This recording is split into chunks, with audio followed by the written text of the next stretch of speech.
Welcome to Soft Hour Library. Tonight's story begins now. Close your eyes and rest. The Murder of Roger Ackroyd by Agatha Christie. Chapter 1. Dr. Shepherd at the breakfast table. Mrs. Ferrars died on the night of the 16th-17th September, a Thursday. I was sent for at 8 o'clock on the morning of Friday the 17th. There was nothing to be done. She had been dead some hours. It was just a few minutes after 9 when I reached home once more.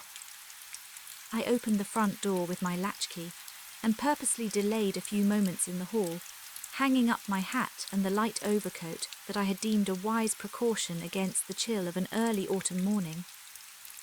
To tell the truth, I was considerably upset and worried.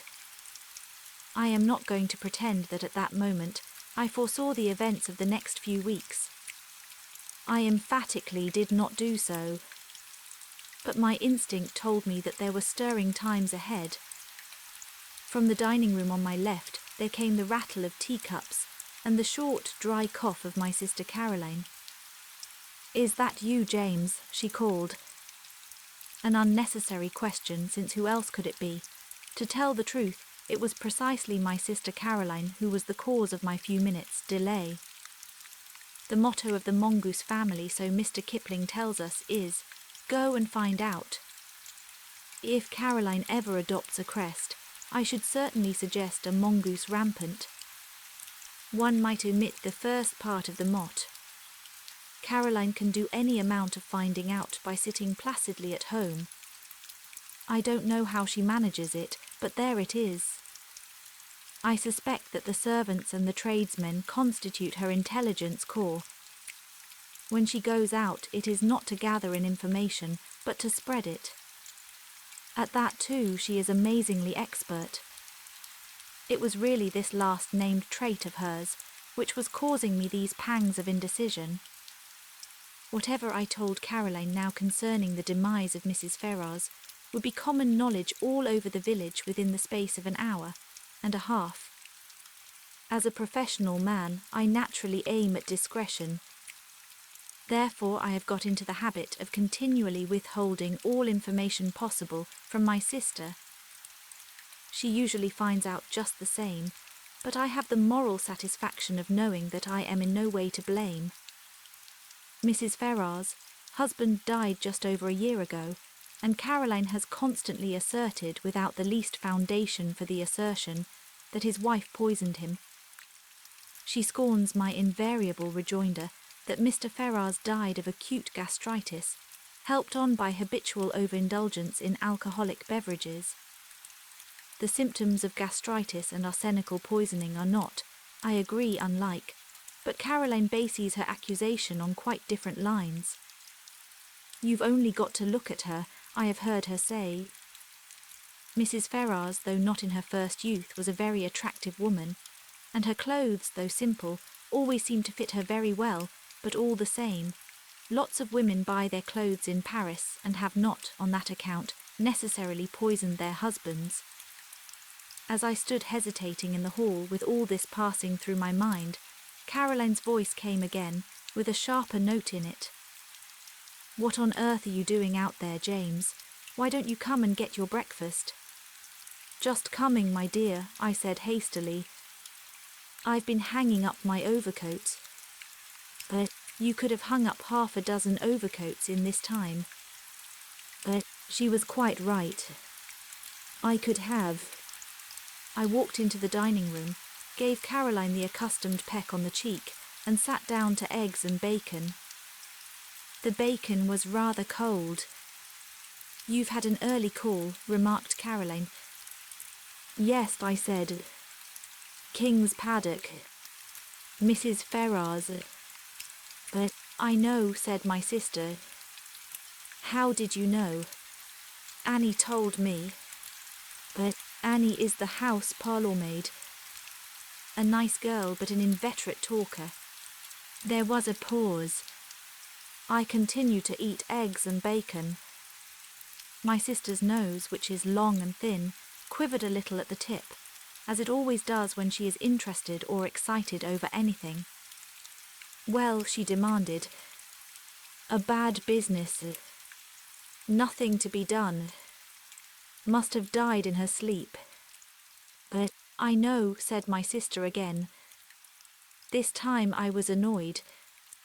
You can't know, I snapped. I didn't know myself until I got there, and I haven't mentioned it to a soul yet. If that girl Annie knows, she must be a clairvoyant. It was Annie who told me.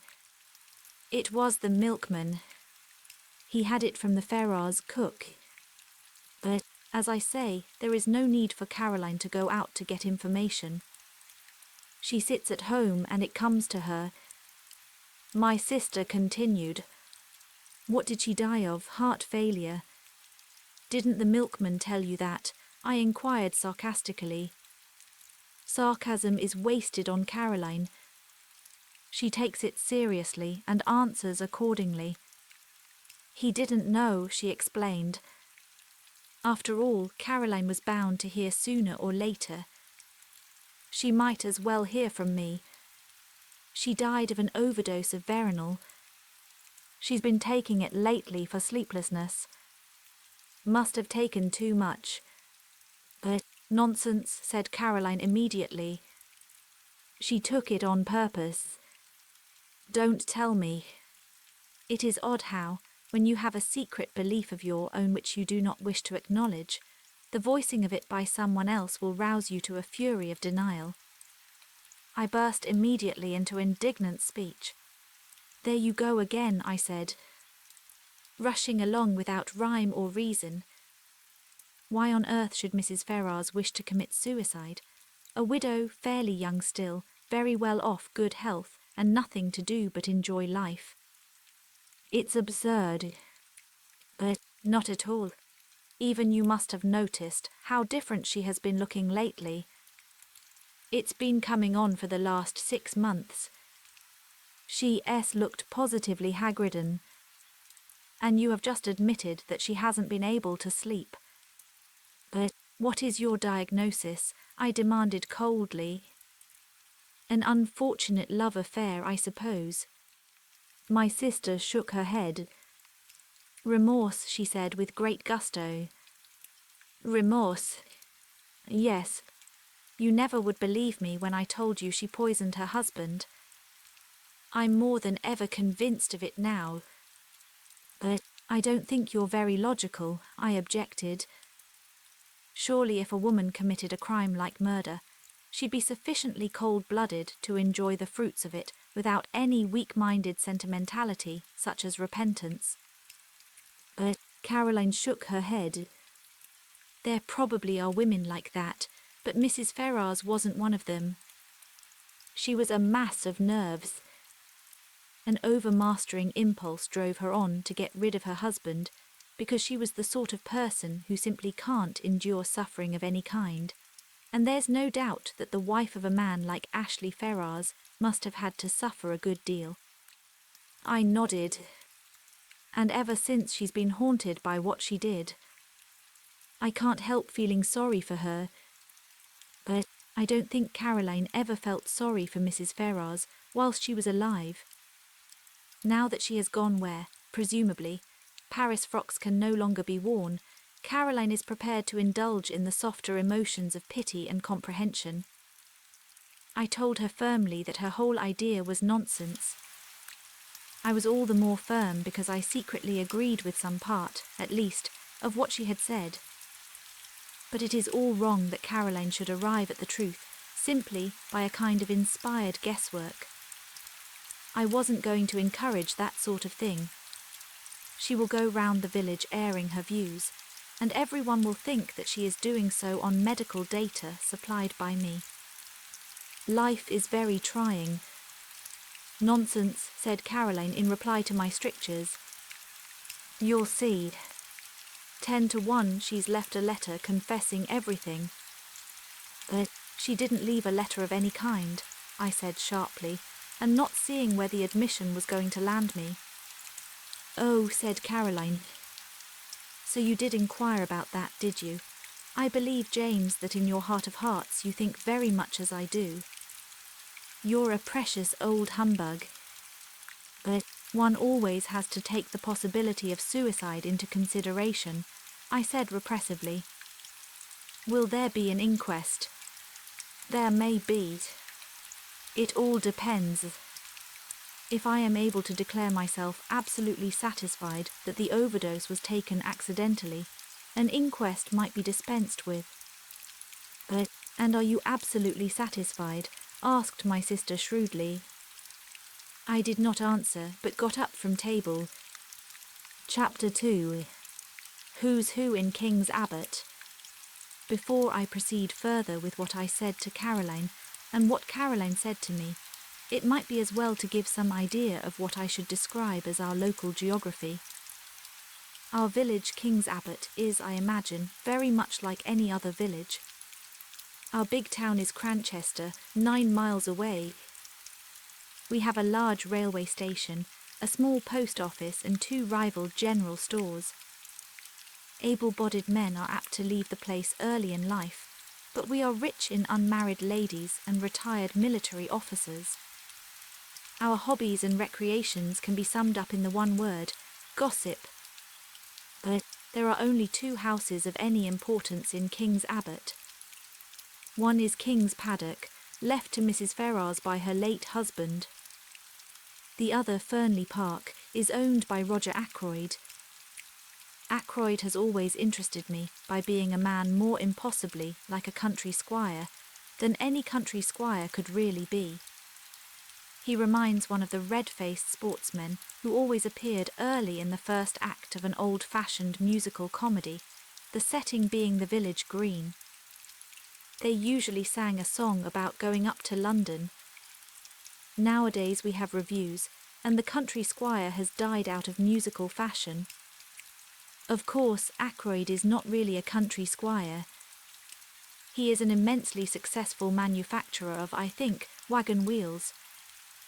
He is a man of nearly 50 years of age, rubicund of face and genial of manner.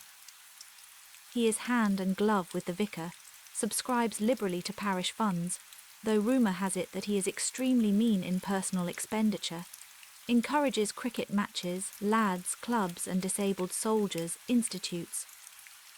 He is, in fact, the life and soul of our peaceful village of King's Abbot. Now when Roger Ackroyd was a lad of 21, he fell in love with and married a beautiful woman some 5 or 6 years his senior. Her name was Patten, and she was a widow with 1 child. The history of the marriage was short and painful. To put it bluntly, Mrs. Ackroyd was a dipsomaniac. She succeeded in drinking herself into her grave 4 years after her marriage. In the years that followed, Ackroyd showed no disposition to make a second matrimonial adventure. His wife's child by her first marriage was only 7 years old when his mother died. He is now 25. Ackroyd has always regarded him as his own son, and has brought him up accordingly, but he has been a wild lad and a continual source of worry and trouble to his stepfather. Nevertheless, we are all very fond of Ralph Patten in King's Abbot. He is such a good-looking youngster, for one thing. As I said before, we are ready enough to gossip in our village. Everybody noticed from the first that Ackroyd and Mrs. Ferrars got on very well together. After her husband's death, the intimacy became more marked. They were always seen about together, and it was freely conjectured that at the end of her period of mourning, Mrs. Ferrars would become Mrs. Roger Ackroyd. It was felt, indeed, that there was a certain fitness in the thing. Roger Ackroyd's wife had admittedly died of drink. Ashley Ferrars had been a drunkard for many years before his death. It was only fitting that these 2 victims of alcoholic excess should make up to each other for all that they had previously endured at the hands of their former spouses. The Ferrars only came to live here just over a year ago, but a halo of gossip has surrounded Ackroyd for many years past. All the time that Ralph Patten was growing up to manhood, a series of lady housekeepers presided over Ackroyd's establishment, and each in turn was regarded with lively suspicion by Caroline and her cronies.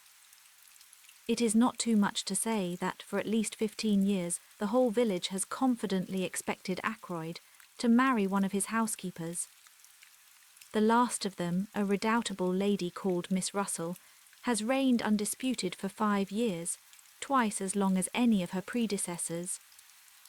It is felt that but for the advent of Mrs. Ferrars, Ackroyd could hardly have escaped. That and one other factor, the unexpected arrival of a widowed sister-in-law with her daughter from Canada. Mrs. Cecil Ackroyd, widow of Ackroyd's ne'er-do-well younger brother, has taken up her residence at Fernley Park, and has succeeded, according to Caroline, in putting Miss Russell in her proper place. I don't know exactly what a proper place constitutes. It sounds chilly and unpleasant, but I know that Miss Russell goes about with pinched lips, and what I can only describe as an acid smile, and that she professes the utmost sympathy for poor Mrs. Ackroyd, dependent on the charity of her husband's brother. The bread of charity is so bitter, is it not? I should be quite miserable if I did not work for my living. But I don't know what Mrs. Cecil Ackroyd thought of the Ferrars affair when it came on the tapis. It was clearly to her advantage that Ackroyd should remain unmarried. She was always very charming, not to say gushing, to Mrs. Ferrars when they met. Caroline says that proves less than nothing. Such have been our preoccupations in King's Abbot for the last few years. We have discussed Ackroyd and his affairs from every standpoint. Mrs. Ferrars has fitted into her place in the scheme. Now there has been a rearrangement of the kaleidoscope. From a mild discussion of probable wedding presents, we have been jerked into the midst of tragedy. Revolving these and sundry other matters in my mind, I went mechanically on my round. I had no cases of special interest to attend, which was perhaps as well, for my thoughts returned again and again to the mystery of Mrs. Ferrars's death. Had she taken her own life? Surely, if she had done so, she would have left some word behind to say what she contemplated doing. Women, in my experience, if they once reach the determination to commit suicide, usually wish to reveal the state of mind that led to the fatal action. They covet the limelight. When had I last seen her? Not for over a week. Her manner then had been normal enough considering everything. Then I suddenly remembered that I had seen her, though not to speak to, only yesterday. She had been walking with Ralph Patterne, and I had been surprised because I had had no idea that he was likely to be in King's Abbot. I thought indeed that he had quarrelled finally with his stepfather. Nothing had been seen of him down here for nearly 6 months. They had been walking along, side by side, their heads close together, and she had been talking very earnestly. I think I can safely say that it was at this moment that a foreboding of the future first swept over me. Nothing tangible as yet, but a vague premonition of the way things were setting. That earnest tete-a-tete between Ralph Patterne and Mrs. Ferrars the day before struck me disagreeably. I was still thinking of it when I came face to face with Roger Ackroyd. "Shepherd," he exclaimed, "just the man I wanted to get hold of. This is a terrible business. But you've heard then." He nodded. He had felt the blow keenly, I could see. His big red cheek seemed to have fallen in, and he looked a positive wreck of his usual jolly, healthy self. "It's worse than you know," he said quietly. "Look here, Shepherd, I've got to talk to you. Can you come back with me now?" "Hardly. I've got 3 patients to see still, and I must be back by 12 to see my surgery patients. But then this afternoon, no, better still, dine tonight. At 7:30, will that suit you?" "Yes, I can manage that all right." "What's wrong, is it, Ralph?" I hardly knew why I said that, except perhaps that it had so often been Ralph. Ackroyd stared blankly at me, as though he hardly understood. I began to realize that there must be something very wrong indeed somewhere. I had never seen Ackroyd so upset before. "Ralph," he said vaguely. "Oh no, it's not Ralph. Ralph's in London. Damn, here's old Miss Gannett coming. I don't want to have to talk to her about this ghastly business. See you tonight, Shepherd. 7:30. I nodded and he hurried away, leaving me wondering. Ralph in London, but he had certainly been in King's Abbot the preceding afternoon. He must have gone back to town last night or early this morning, and yet Ackroyd's manner had conveyed quite a different impression. He had spoken as though Ralph had not been near the place for months. I had no time to puzzle the matter out further. Miss Gannett was upon me, thirsting for information. Miss Gannett has all the characteristics of my sister Caroline, but she lacks that unerring aim in jumping to conclusions, which lends a touch of greatness to Caroline's manoeuvres. Miss Gannett was breathless and interrogatory. Wasn't it sad about poor dear Mrs. Ferrars? A lot of people were saying she had been a confirmed drug taker for years. So wicked the way people went about saying things. And yet the worst of it was, there was usually a grain of truth somewhere in these wild statements. No smoke without fire. They were saying too that Mr. Ackroyd had found out about it and had broken off the engagement, because there was an engagement. She, Miss Gannett, had proof positive of that. Of course I must know all about it. Doctors always did, but they never tell. And all this with a sharp, beady eye on me to see how I reacted to these suggestions. Fortunately, long association with Caroline has led me to preserve an impassive countenance and to be ready with small non-committal remarks. On this occasion, I congratulated Miss Gannett on not joining in ill-natured gossip. Rather a neat counterattack, I thought. It left her in difficulties, and before she could pull herself together, I had passed on. I went home thoughtful, to find several patients waiting for me in the surgery. I had dismissed the last of them, as I thought, and was just contemplating a few minutes in the garden before lunch when I perceived one more patient waiting for me. She rose and came towards me as I stood somewhat surprised. I don't know why I should have been, except that there is a suggestion of cast iron about Miss Russell, a something that is above the ills of the flesh. Ackroyd's housekeeper is a tall woman, handsome but forbidding in appearance. She has a stern eye and lips that shut tightly, and I feel that if I were an under-housemaid or a kitchen maid, I should run for my life whenever I heard her coming. "Good morning, Doctor." "Shepherd," said Miss Russell, "I should be much obliged if you would take a look at my knee." But I took a look, but truth to tell, I was very little wiser when I had done so. Miss Russell's account of vague pains was so unconvincing that with a woman of less integrity of character, I should have suspected a trumped-up tale. It did cross my mind for one moment that Miss Russell might have deliberately invented this affection of the knee in order to pump me on the subject of Mrs. Ferrars's death, but I soon saw that there, at least, I had misjudged her. She made a brief reference to the tragedy, nothing more.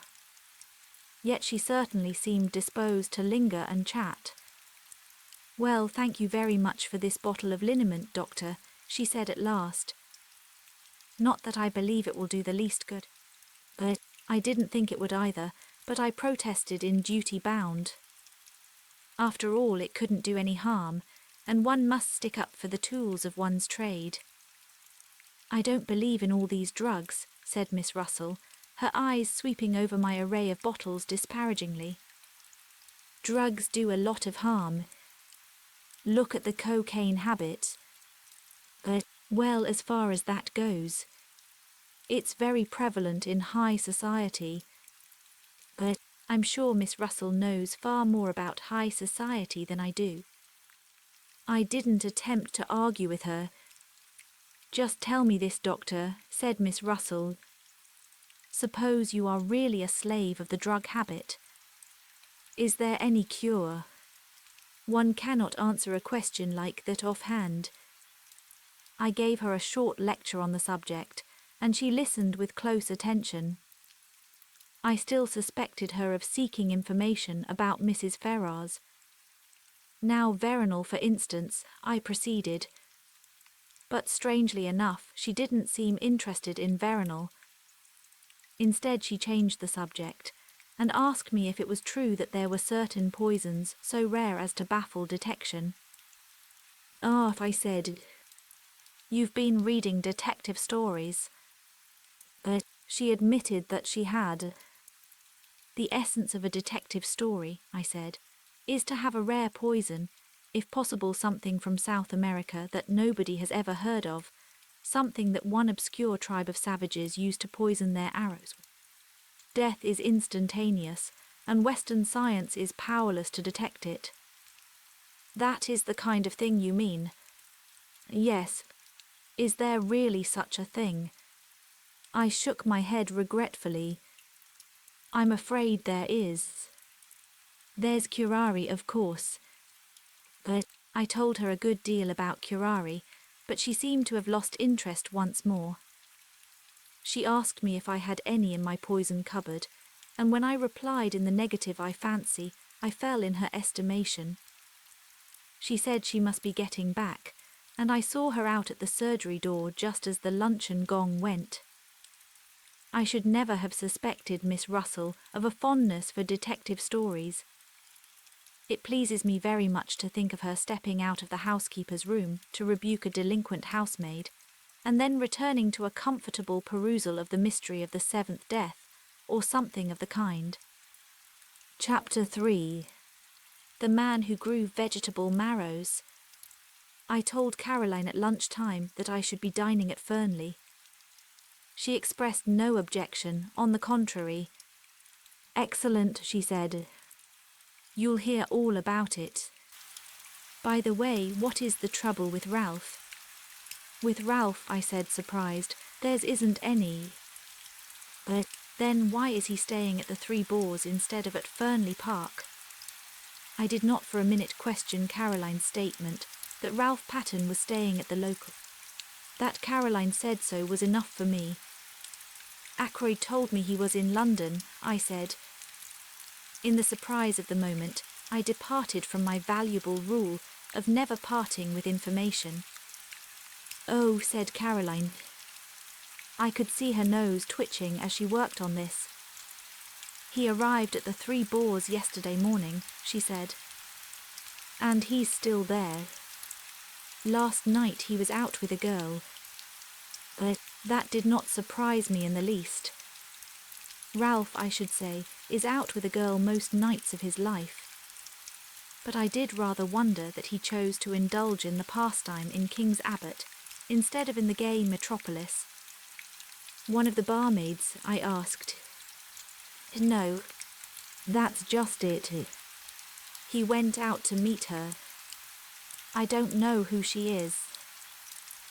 Bitter for Caroline to have to admit such a thing. "But I can guess," continued my indefatigable sister. I waited patiently. "His cousin." "Flora Ackroyd," I exclaimed in surprise.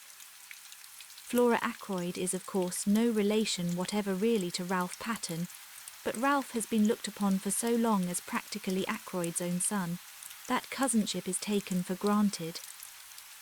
"Flora Ackroyd," said my sister.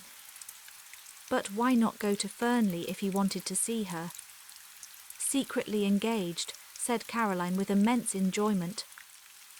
"Old Ackroyd won't hear of it, and they have to meet this way."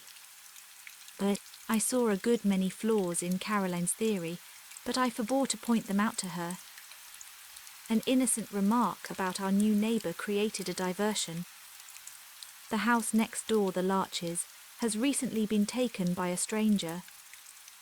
To Caroline's extreme annoyance, she has not been able to find out anything about him, except that he is a foreigner. The intelligence corps has proved a broken reed. Presumably the man has milk and vegetables and joints of meat and occasional whitings, just like everybody else, but none of the people who make it their business to supply these things seem to have acquired any information. His name, apparently, is Mr. Poirot, a name which conveys an odd feeling of unreality. The one thing we do know about him is that he is interested in the growing of vegetable marrows. But that is certainly not the sort of information that Caroline is after. She wants to know where he comes from, what he does, whether he is married, what his wife was, or is like, whether he has children, what his mother's maiden name was, and so on. Somebody very like Caroline must have invented the questions on passports, I think. "My dear Caroline," I said, "there's no doubt at all about what the man's profession has been. He's a retired hairdresser. Look at that moustache of his." But Caroline dissented. She said that if the man was a hairdresser, he would have wavy hair, not straight. All hairdressers did. I cited several hairdressers personally known to me who had straight hair, but Caroline refused to be convinced. "I can't make him out at all," she said in an aggrieved voice. "I borrowed some garden tools the other day, and he was most polite, but I couldn't get anything out of him. I asked him point blank at last whether he was a Frenchman, and he said he wasn't, and somehow I didn't like to ask him any more. But I began to be more interested in our mysterious neighbour. A man who is capable of shutting up Caroline and sending her, like the Queen of Sheba, empty away must be something of a personality. "I believe," said Caroline, "that he's got one of those new vacuum cleaners." I saw a meditated loan, and the opportunity of further questioning gleaming from her eye. I seized the chance to escape into the garden. I am rather fond of gardening. I was busily exterminating dandelion roots when a shout of warning sounded from close by, and a heavy body whizzed by my ear and fell at my feet with a repellent squelch. It was a vegetable marrow. I looked up angrily. Over the wall to my left there appeared a face. An egg-shaped head, partially covered with suspiciously black hair, 2 immense moustaches and a pair of watchful eyes. It was our mysterious neighbour, Mr. Poirot. He broke at once into fluent apologies. "I demand of you 1,000 pardons, monsieur. I am without defence. For some months now I cultivate the marrows. This morning suddenly I enrage myself with these marrows. I send them to promenade themselves, alas, not only mentally but physically. I seize the biggest. I hurl him over the walls. Monsieur, I am ashamed. I prostrate myself." But before such profuse apologies, my anger was forced to melt. After all, the wretched vegetable hadn't hit me. But I sincerely hoped that throwing large vegetables over walls was not our new friend's hobby. Such a habit could hardly endear him to us as a neighbour. The strange little man seemed to read my thoughts. "Ah, no," he exclaimed. "Do not disquiet yourself. It is not with me a habit. But can you figure to yourself, monsieur, that a man may work towards a certain object, may labour and toil to attain a certain kind of leisure and occupation, and then find that after all he yearns for the old busy days and the old occupations that he thought himself so glad to leave?" "Yes," I said slowly. "I fancy that is a common enough occurrence. I myself am perhaps an instance. A year ago I came into a legacy, enough to enable me to realize a dream. I have always wanted to travel, to see the world. Well, that was a year ago, as I said, and I am still here." But my little neighbour nodded. "The chains of habit. We work to attain an object, and the object gained, we find that what we miss is the daily toil. And mark you, monsieur, my work was interesting work. The most interesting work there is in the world." But yes, I said encouragingly. For the moment the spirit of Caroline was strong within me. The study of human nature, monsieur. Just so, I said kindly. Clearly a retired hairdresser who knows the secrets of human nature better than a hairdresser. Also, I had a friend who for many years never left my side. Occasionally of an imbecility to make one afraid, nevertheless he was very dear to me.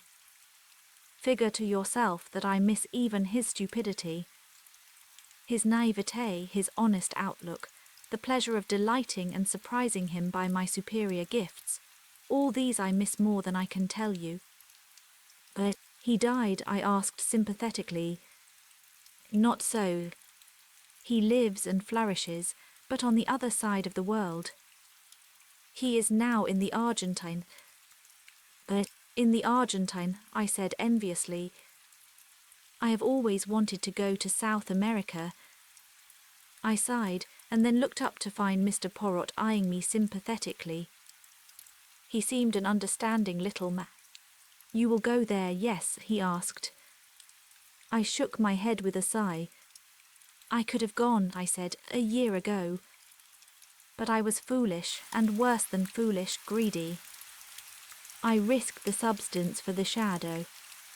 But I comprehend, said Mr. Poirot. You speculated. I nodded mournfully, but in spite of myself I felt secretly entertained. This ridiculous little man was so portentously solemn. Not the Porcupine Allfields, he asked suddenly. I stared. I thought of them as a matter of fact, but in the end I plumped for a gold mine in Western Australia. But my neighbour was regarding me with a strange expression which I could not fathom. It is fate, he said at last. What is fate? I asked irritably. That I should live next to a man who seriously considers Porcupine Allfields and also West Australian gold mines. Tell me, have you also a penchant for auburn hair? I stared at him open-mouthed, and he burst out laughing. No, it is not the insanity that I suffer from. Make your mind easy. It was a foolish question that I put to you there, for see you, my friend of whom I spoke was a young man, a man who thought all women good, and most of them beautiful. But you are a man of middle age, a doctor, a man who knows the folly and the vanity of most things in this life of ours. Well, we are neighbours. I beg of you to accept and present to your excellent sister my best marrow. But he stooped, and with a flourish produced an immense specimen of the tribe, which I duly accepted in the spirit in which it was offered. Indeed, said the little man cheerfully, this has not been a wasted morning. I have made the acquaintance of a man who in some ways resembles my far-off friend. By the way, I should like to ask you a question. You doubtless know everyone in this tiny village. Who is the young man with the very dark hair and eyes, and the handsome face? He walks with his head flung back, and an easy smile on his lips. The description left me in no doubt. That must be Captain Ralph Patten, I said slowly. I have not seen him about here before. No, he has not been here for some time. But he is the son, adopted son, rather, of Mr. Ackroyd of Fernley Park. But my neighbour made a slight gesture of impatience. Of course I should have guessed. Mr. Ackroyd spoke of him many times. But you know Mr. Ackroyd, I said, slightly surprised. Mr. Ackroyd knew me in London when I was at work there. I have asked him to say nothing of my profession down here. But I see, I said, rather amused by this patent snobbery, as I thought it. But the little man went on with an almost grandiloquent smirk. One prefers to remain incognite. I am not anxious for notoriety. I have not even troubled to correct the local version of my name. But indeed, I said, not knowing quite what to say. Captain Ralph Patten, mused Mr. Poirot. And so he is engaged to Mr. Ackroyd's niece, the charming Miss Flora. Who told you so? I asked, very much surprised. Mr. Ackroyd. About a week ago. He is very pleased about it, has long desired that such a thing should come to pass, or so I understood from him. I even believe that he brought some pressure to bear upon the young man. That is never wise. A young man should marry to please himself, not to please a stepfather from whom he has expectations. But my ideas were completely upset. I could not see Ackroyd taking a hairdresser into his confidence and discussing the marriage of his niece and stepson with him. Ackroyd extends a genial patronage to the lower orders, but he has a very great sense of his own dignity. I began to think that Poirot couldn't be a hairdresser after all. To hide my confusion, I said the first thing that came into my head. What made you notice Ralph Pattern, his good looks? No, not that alone, though he is unusually good-looking for an Englishman, what your lady novelists would call a Greek god. No, there was something about that young man that I did not understand. But he said the last sentence in a musing tone of voice, which made an indefinable impression upon me. It was as though he was summing up the boy by the light of some inner knowledge that I did not share. It was that impression that was left with me, for at that moment my sister's voice called me from the house. I went in. Caroline had her hat on, and had evidently just come in from the village. She began without preamble. I met Mr. Ackroyd. Yes, I said. I stopped him, of course, but he seemed in a great hurry and anxious to get away. I have no doubt but that that was the case. He would feel towards Caroline much as he had felt towards Miss Gannett earlier in the day, perhaps more so. Caroline is less easy to shake off. I asked him at once about Ralph. He was absolutely astonished. Had no idea the boy was down here. He actually said he thought I must have made a mistake. A mistake. Ridiculous, I said. He ought to have known you better. Then he went on to tell me that Ralph and Flora are engaged. I know that too, I interrupted with modest pride. Who told you? Our new neighbour. Caroline visibly wavered for a second or two, much as a roulette ball might coyly hover between two numbers. Then she declined the tempting red herring. I told Mr. Ackroyd that Ralph was staying at the Three Boars. Caroline, I said, do you never reflect that you might do a lot of harm with this habit of yours of repeating everything indiscriminately?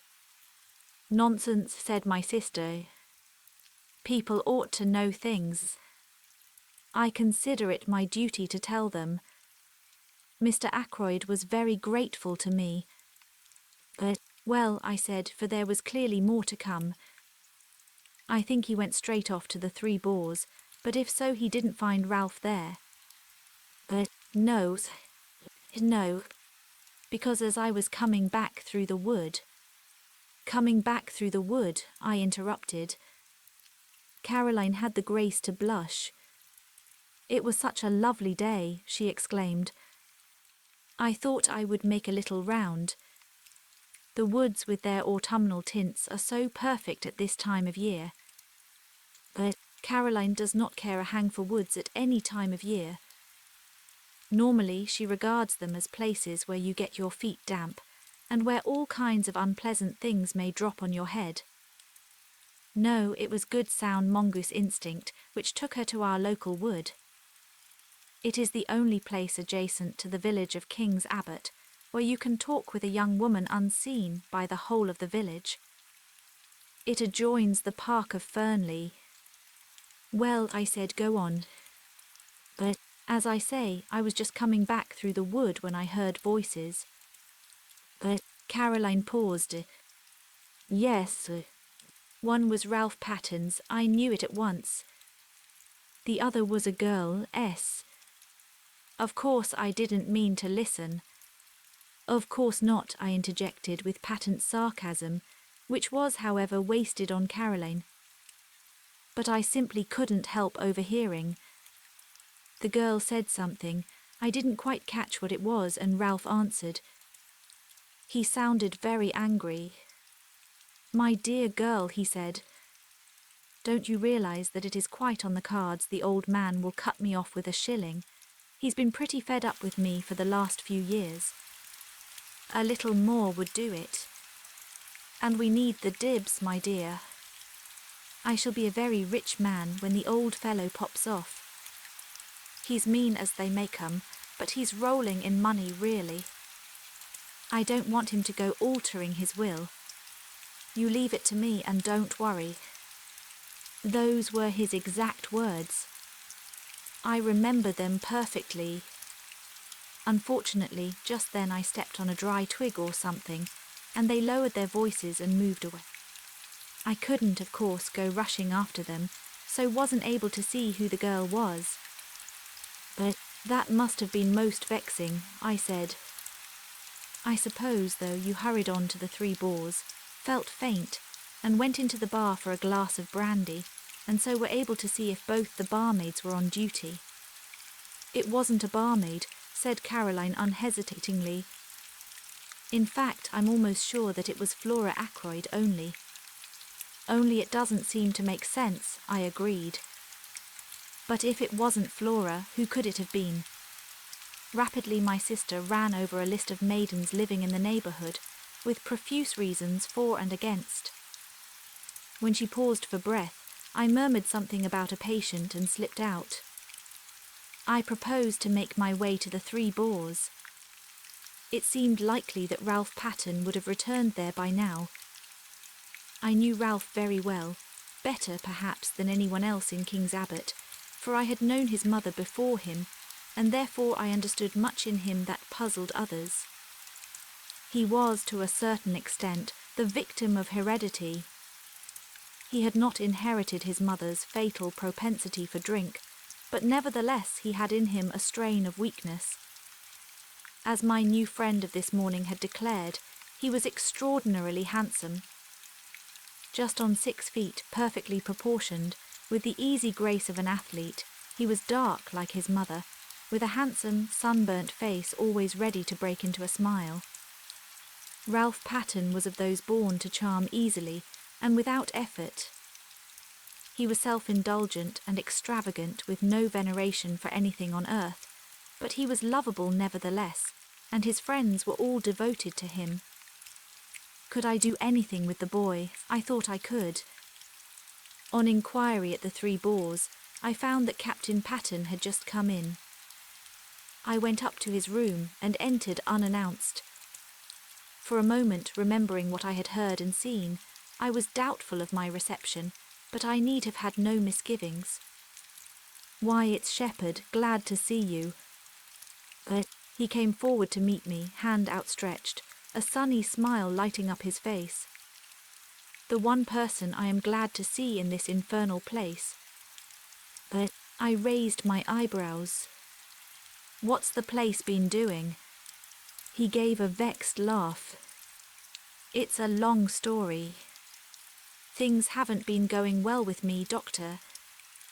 But have a drink, won't you?" "Thanks," I said, "I will." He pressed the bell, then, coming back, threw himself into a chair. "Not to mince matters," he said gloomily, "I'm in the devil of a mess. In fact, I haven't the least idea what to do next." "What's the matter?" I asked sympathetically. "It's my confounded stepfather." "What has he done?" "It isn't what he's done yet, but what he's likely to do." The bell was answered, and Ralph ordered the drinks. When the man had gone again, he sat hunched in the armchair, frowning to himself. "Is it really serious?" I asked. He nodded. "I'm fairly up against it this time," he said soberly. The unusual ring of gravity in his voice told me that he spoke the truth. It took a good deal to make Ralph grave. "In fact," he continued, "I can't see my way ahead. I'm damned if I can. If I could help, I suggested diffidently. But he shook his head very decidedly. Good of you, Doctor. But I can't let you in on this. I've got to play a lone hand. He was silent a minute, and then repeated in a slightly different tone of voice. Yes, I've got to play a lone hand,